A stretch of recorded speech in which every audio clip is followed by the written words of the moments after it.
Assalamualaikum warahmatullahi wabarakatuh. Oke, di sesi kali ini kita akan membahas, atau saya akan merefleksikan hasil dari pembelajaran saya mengenai network model. Langsung saja ke materinya. Nah, jadi apa sih itu network model?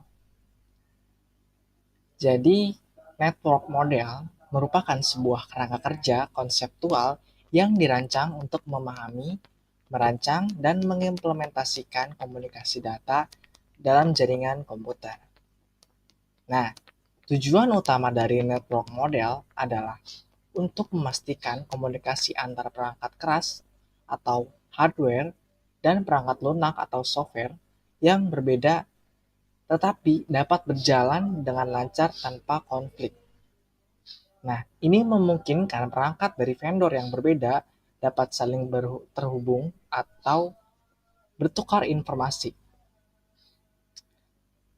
Nah, di dunia yang terkenal ya, terdapat dua model, yaitu OSI atau Open System Interconnection yang memiliki 7 model layer dan bersifat teoritis.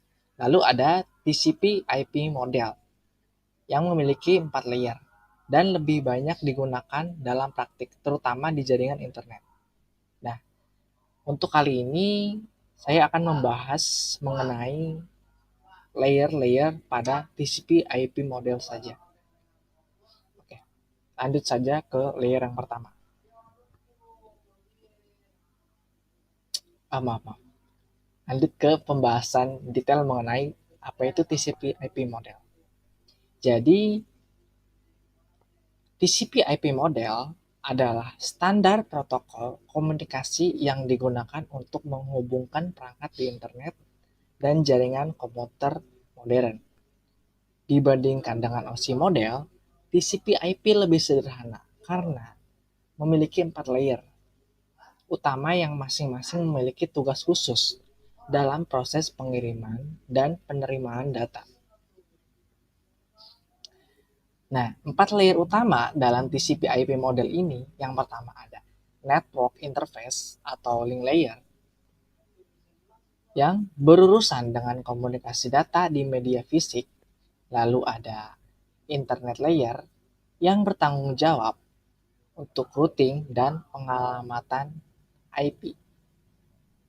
Yang ketiga ada transport layer, menyediakan komunikasi end-to-end yang andal. Lalu ada application layer, menyediakan antarmuka untuk aplikasi pengguna dalam berkomunikasi dalam jaringan. Selanjutnya kita akan bahas masing-masingnya. Nah, kita bahas mengenai yang awal nih, network interface layer atau link layer. Jadi fungsi dari network interface layer ini sendiri adalah menangani pengiriman data di dalam jaringan lokal atau LAN, seperti cara data ditransmisikan melalui kabel atau gelombang radio atau WiFi, lalu mengatur bagaimana data diubah menjadi sinyal yang dapat ditransmisikan melalui media fisik. Lalu dia juga bertanggung jawab untuk menetapkan alamat fisik MAC address untuk setiap perangkat di jaringan lokal. Protokol yang digunakan Ethernet untuk komunikasi di jaringan kabel WiFi yaitu 802.11. Untuk komunikasi melalui jaringan nirkabel ERP atau Address Resolution Protocol. Ya, menghubungkan alamat IP dengan alamat MAC di jaringan lokal. Data unitnya disebut frame, yaitu paket data pada lapisan ini yang siap untuk ditransmisikan melalui media fisik. Lalu selanjutnya kita bahas untuk internet layer. Nah,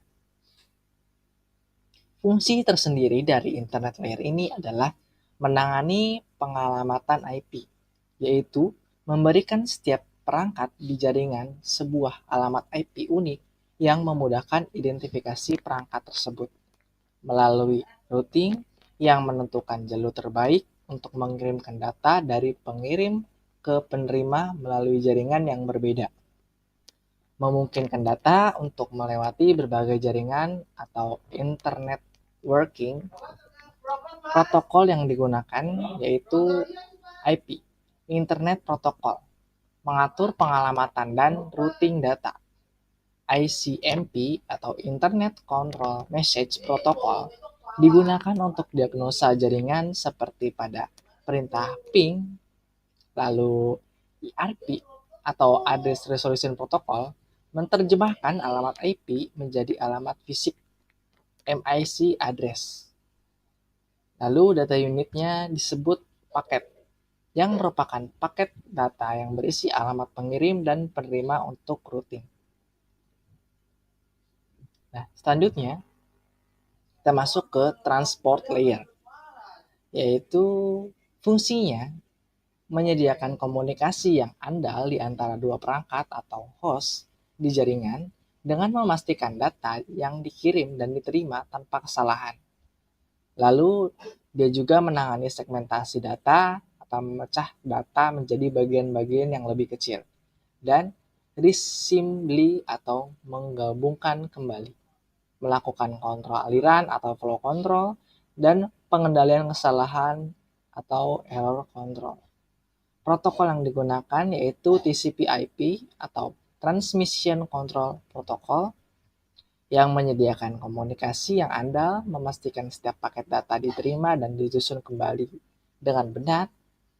Lalu UDP, User Datagram Protocol, tidak menjamin keandalan, cocok untuk aplikasi yang membutuhkan kecepatan seperti streaming. Data unitnya disebut segmen untuk TCP atau datagram untuk UDP. Selanjutnya kita masuk ke application layer. Jadi fungsi layer tersebut atau layer ini tuh berperan sebagai penghubung antara aplikasi pengguna dengan jaringan. Lalu menyediakan berbagai protokol dan layanan yang digunakan oleh aplikasi agar bisa berkomunikasi dengan jaringan. Lalu mengatur format data agar bisa dibaca oleh aplikasi yang berbeda, dan protokol yang digunakan adalah HTTP atau Hypertext Transfer Protocol. Nah, itu untuk akses website. Lalu ada FTP atau File Transfer Protocol untuk transfer file, dan ada SMTP atau Simple Mail Transfer Protocol untuk pengiriman email. Lalu ada juga DNS atau Domain Name System untuk menerjemahkan nama domain menjadi alamat IP. Lalu data unitnya disebut data atau message. Nah, itu dia 4 layer yang ada pada TCP/IP model.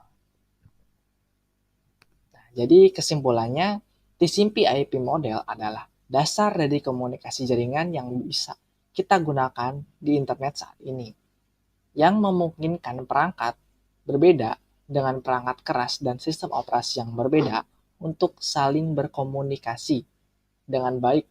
Dengan 4 layer sederhana TCP/IP model memberikan panduan tentang bagaimana data dipaketkan, dikirimkan, dan diterima, memastikan sampai ke tujuan dengan efisien, baik itu dalam jaringan lokal atau LAN atau jaringan global internet.